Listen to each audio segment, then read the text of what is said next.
You ask Tiger to solve. This deals with linear equations with one unknown. The final result is x equals -6. Let's solve it step by step. Simplify the expression. Multiply the fractions. Break up the fraction. Simplify the fraction. Find the greatest common factor of the numerator and denominator. Factor out and cancel the greatest common factor.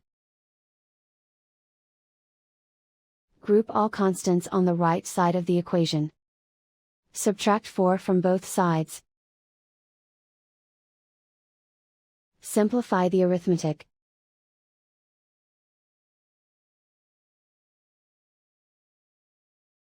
Isolate the x. Divide both sides by 3. Simplify the fraction.